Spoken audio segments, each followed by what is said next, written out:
আজকে তোমাদের সঙ্গে শেয়ার করতে চলেছি সাবুর পায়েস। চালের পায়েস তো অনেকেই খেয়েছো, কখনো এভাবে করে সাবুর পায়েস খেয়েছো কি? যে কোনো উপাস বারে বলো বা বাচ্চাদের জন্য খুবই সুস্বাস্থ্যকর একটা রেসিপি সাবুর পায়েস। তো চলো বন্ধুরা, কিভাবে বানাচ্ছি, কি করে বানাচ্ছি, পুরো ভিডিওটা দেখার জন্য অনুরোধ রইল। নমস্কার বন্ধুরা, তোমাদের গোপিকা চ্যানেলে আরও একবার ওয়েলকাম। সবাই কেমন আছো? আশা করি তোমরা সবাই খুব ভালো আছো। তোমাদের ভালোবাসাতে আমিও খুব ভালো আছি। সাবুর পায়েস বানানোর জন্য আমি একটা বাটির মধ্যে সাবু নিয়েছি। সাবুদানাটা কিন্তু খুব বেশি ছোটও না আর খুব বেশি বড়ও না, মিডিয়াম সাইজের সাবুদানা আমি নিয়েছি। এরপর এই সাবুদানাটাকে ভালো করে 2-3 বার ধুয়ে নিতে হবে।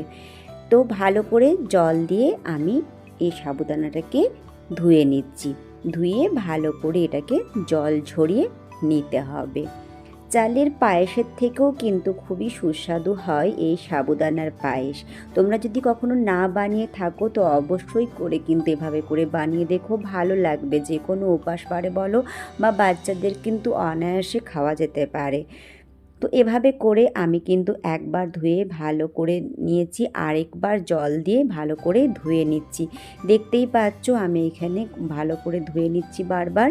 তো বারবার ধোবার পর এটাকে এরপর জল ফেলে দিয়ে আরেকবার জল দিয়ে এটাকে ভিজতে দেব প্রায় আধা ঘন্টার মতো ভিজতে দিলেই হয়ে যাবে। তো এটা ঢাকনা লাগিয়ে রেখে দিয়েছিলাম, আধা ঘন্টা আমার হয়ে গেছে। দেখতেই পাচ্ছ অনেকটা জল শুকিয়ে গেছে, সাবুদানাটা জল টেনে নিয়েছে। এরপর যেটুকু জল আছে এটাকে একটা ছাঁকনির সাহায্যে জলটাকে ছেঁকে একটা থালার মধ্যে তুলে নেব, যাতে একটু ঝরঝরা হয়ে যায়। তো এভাবে করলে কিন্তু সাবুদানার পায়েসটা খেতে কিন্তু অসাধারণ হয়।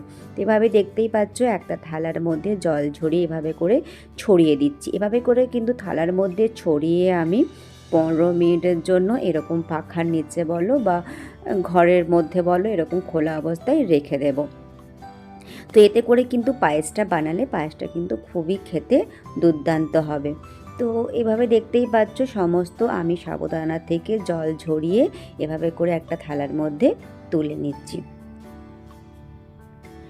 তো নতুন বন্ধুদের কাছে কিন্তু অনুরোধ রইল, আমার চ্যানেলটিকে সাবস্ক্রাইব করে পাশে থাকা বেল আইকনটি অবশ্যই অন করে দিও, তাহলে আমি যখনই ভিডিও দেব তাহলে নোটিফিকেশান তোমাদের কাছে জলদি পৌঁছে যাবে।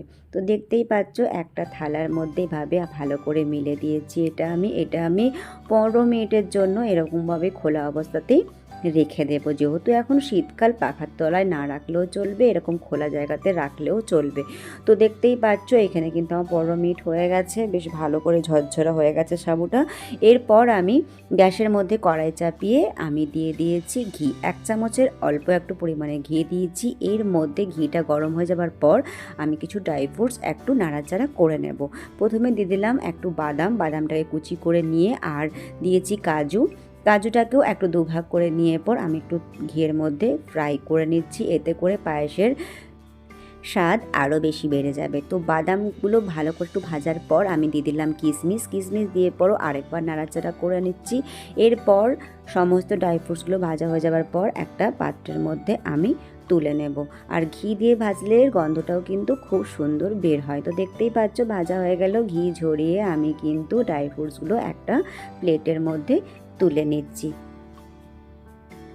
আর এই সাবুর পায়েস কিন্তু খুব সহজে বানানো হয়ে যায়, 10 মিনিটের মধ্যেই কিন্তু তৈরি হয়ে যায় সাবুর পায়েস। এরপর যে বাকি যে ঘিটা ছিল কড়াইয়ের মধ্যে, সেই ঘিয়ের মধ্যেই আমি যে থালার মধ্যে সাবুদানাগুলো জল ঝরিয়ে রেখেছিলাম সেই সাবুদানাগুলো কড়াইয়ের মধ্যে দিয়ে হালকা একটু নেড়েচেড়ে নিচ্ছি। এভাবে করে নেড়েচেড়ে সাবুর পায়েস করলে কিন্তু সাবুর পায়েস খেতে ভীষণই ভালো হয়। তোমরা যারা কোনোদিনও বানাওনি সাবুর পায়েস অবশ্যই এভাবে বানিয়ে দেখো, তোমাদেরও ভীষণ ভালো লাগবে। আর যে কোনো উপোসবারেই কিন্তু সাবুদানার পায়েস আমরা খেতে পারি, কারণ চালের পায়েস কিন্তু আমরা সব উপোসে খেতে পারি না। তো সাবুদানার পায়েসটা কিন্তু সব রকম উপোসে খাওয়া যেতে পারে। এভাবে করে সাবুদানাটা হালকা ভেজে নিয়ে আমি একটা প্লেটের মধ্যে তুলে নিলাম। এরপর দিয়ে দিচ্ছি দুধ। আমি এখানে গরুর দুধ ব্যবহার করেছি, তোমরা চাইলে কিন্তু প্যাকেট দুধও ব্যবহার করতে পারো। গরুর দুধটা আমি আগের দিকে কিন্তু জাল দিয়ে রেখেছিলাম বলে আমি ঘন করেই রেখেছি, তো সেজন্য একবার এটার মধ্যে ফুট ধরলেই আমি এর মধ্যে দিয়ে দেব সাবুদানা, ভেজে রাখা সাবুদানাগুলো। দেখতেই পাচ্ছ একবার ফুটে গেছে। তো এভাবে করে আমি দুধটা আরেকটু 2-3 মিনিটের মতো নাড়াচাড়া করে নিচ্ছি। এরপর ভেজে রাখা সাবুদানা আমি দুধের মধ্যে দিয়ে দিচ্ছি। দুধের মধ্যে দিয়ে ভালো করে নাড়াচাড়া করব। আর এই সাবুদানার পায়েস বারবারই বলছি করতে কিন্তু বেশি সময় লাগে না। এরপর কিন্তু দিয়ে দিলাম ড্রাই ফ্রুটসগুলো। ড্রাই ফ্রুটস দেবার পর আবারও 2 মিনিটের মতো এটাকে আমি ফুটতে দেব একদম হাই আছে। তারপর মিশিয়ে দেব স্বাদ অনুযায়ী চিনিটা কিন্তু সম্পূর্ণ তোমাদের উপর নির্ভর করবে কতটা তোমরা মিষ্টি খেতে চাও। আমার পরিবারে কিন্তু মিষ্টিটা একটু কম পছন্দ করে বলেই আমি কম মিষ্টি দিলাম।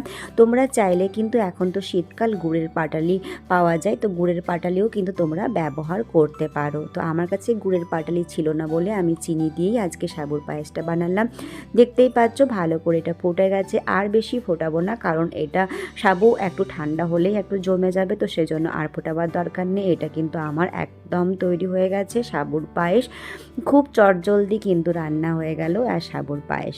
তো বন্ধুরা, তোমাদের আজকের আমার এই রেসিপি কেমন লাগলো অবশ্যই কিন্তু কমেন্ট সেকশনে জানাতে ভুলো না। যদি ভালো লেগে থাকে তাহলে কিন্তু লাইক, কমেন্ট, শেয়ার কোনোটাই কিন্তু করতে ভুলো না, কারণ তোমাদের দেওয়া ভালো ভালো কমেন্ট আমার পড়তেও ভীষণ ভালো লাগে আর আমাকে আরও নতুন ভিডিও বানানোর জন্য উৎসাহিত করে তোলে। তো এভাবে করে আমি কিন্তু তৈরি করে নিলাম সাবুর পায়েস। তোমরা যদি কোনোদিনও বানিয়ে না থাকো তাহলে অবশ্যই কিন্তু বানিয়ে দেখতে পারো, ভীষণই ভালো লাগবে। তো এভাবে করে আমি একটা বোলের মধ্যে এটাকে সার্ভ করে নিলাম। এরপর আরও সুন্দর দেখানোর জন্য বা আরও সুস্বাদু করার জন্য উপর থেকে আমি একটু ড্রাই ফ্রুটস ছড়িয়ে দিচ্ছি। উপর থেকে বাদাম, কুচিয়ে রাখা বাদাম আর কুচিয়ে রাখা পেস্তা ছড়িয়ে আর একটু ভালো করে সাজিয়ে নিলাম। এইটা কিন্তু সম্পূর্ণ অপশনাল, তোমরা চাইলে দিতেও পারো আর না চাইলে না দিতেও পারো। তোমরা চাইলে কিন্তু উপর থেকে একটু কেশর ছড়িয়ে দিতেই পারো। তো আমি আর কেশর দিইনি, আমি দিয়েছি শুধুমাত্র একটু ড্রাই ফ্রুট। যদি কেউ না চাও তাহলে কিন্তু স্কিপ করতে পারো। তাহলে কিন্তু আমার তৈরি হয়ে গেল আজকের সাবুর পায়েস। তো তোমাদের কিন্তু কমেন্টের অপেক্ষায় আমি কিন্তু অবশ্যই থাকবো। আর সবাই কিন্তু ভালো থাকবে, সুস্থ থাকবে। আর এভাবে করে একবার সাবুর পায়েস বানিয়ে দেখো, অবশ্যই তোমাদের ভালো লাগবে। আর ছোট থেকে বড় কিন্তু চেটে পুটে খাবে, খুবই পছন্দ করবে। আমি কিন্তু এখানে এলাচের গুঁড়ো ব্যবহার করিনি, কারণ সাবুর পায়েসে এলাচের গুঁড়ো ঠিক আমার ভালো লাগে না বলে আমি দিইনি। তোমরা চাইলে কিন্তু অবশ্যই দিতে পারো। আর এভাবে করে অবশ্যই বাড়িতে বানিয়ে দেখতে পারো, যে কোনো উপোসবারে বলো। আর বাচ্চাদেরকে অবশ্যই কিন্তু বানিয়ে দেওয়া যেতে পারে। তো চলো বন্ধুরা, আজকের ভিডিওটা আমি এইখানেই শেষ করছি। তোমরা ভালো থেকো, সুস্থ থেকো। আর প্রথম থেকে শেষ পর্যন্ত আমার সাথে থাকার জন্য তোমাদেরকে অসংখ্য ধন্যবাদ। আবারও দেখা হবে নতুন একটা ভিডিওর সাথে, ততক্ষণের জন্য বিদায় নিলাম।